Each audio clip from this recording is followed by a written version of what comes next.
તો એસઆઈઆરના મુદ્દે સંસદના બંને ગૃહમાં હંગામો મચ્યો। લોકસભા અને રાજ્યસભામાં વિપક્ષે હંગામો મચાવ્યો, હોબાળો કર્યો। કોંગ્રેસે રાજ્યસભામાં એસઆઈઆર મુદ્દે ચર્ચાની માંગણી કરી। એસઆઈઆરનો મુદ્દો અર્જન્ટ, અત્યારે જ કરો ચર્ચા તેવું ખડગેએ કીધું। દેશમાં એસઆઈઆરની કામગીરી દરમિયાન બીએલઓના મોત થઈ રહ્યા છે તે વાતનો ઉલ્લેખ પણ ખડગેએ કર્યો। વિપક્ષના હંગામા સામે કિરણ રિજિજુએ જવાબ આપ્યો છે। અમે એસઆઈઆર પર ચર્ચા કરવા માટે તૈયાર છે તેવું પણ તેમણે કીધું। ચર્ચાના સમય માટે દબાણ ન બનાવી શકો તેવું પણ તેમણે કીધું। તમે ચૂંટણીમાં હારનો ગુસ્સો સંસદમાં કાઢો છો તેવો આરોપ પણ કિરણ રિજિજુએ લગાવ્યો।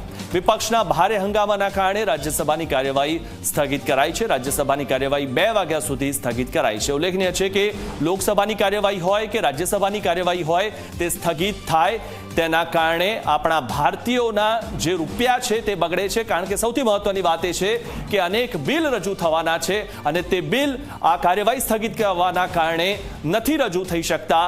2 દિવસ બગડી ગયા છે। 19 દિવસ આ કાર્યવાહી ચાલવાની છે। તેમાંથી ગઈકાલે પણ સંસદમાં હંગામો થયો હતો, આજે પણ હંગામો થઈ રહ્યો છે અને જે સમય છે તે બગડી રહ્યો છે।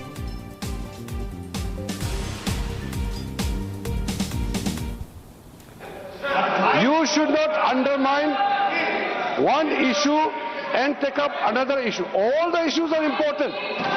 All the issues are important. Government, ये देखिए सर,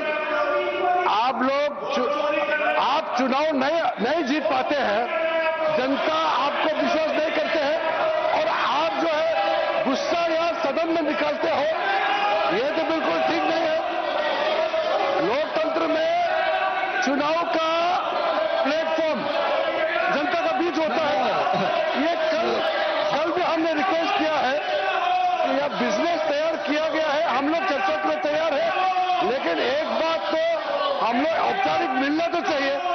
ये टाइम बताते कि अभी बताओ कब से होगा, ऐसा कोई तरीका नहीं होता है। તો ઉલ્લેખનીય છે કે રાજ્યસભા અને લોકસભા બંનેમાં વિપક્ષે હંગામો કર્યો અને એસઆઈઆર મુદ્દે હંગામો કરી રહ્યા છે। ગઈકાલે પણ વિપક્ષે હંગામો કર્યો હતો એસઆઈઆરને લઈને। ત્યારે કિરણ રિજિજુએ જે સામે નિવેદન આપ્યું છે વિપક્ષ પર, જે તેમણે કીધી છે વાત તે કે તમે જે હાર છે તેનો ગુસ્સો સંસદમાં કાઢો છો તે વાતનો ઉલ્લેખ પણ કિરણ રિજિજુએ કર્યો હતો।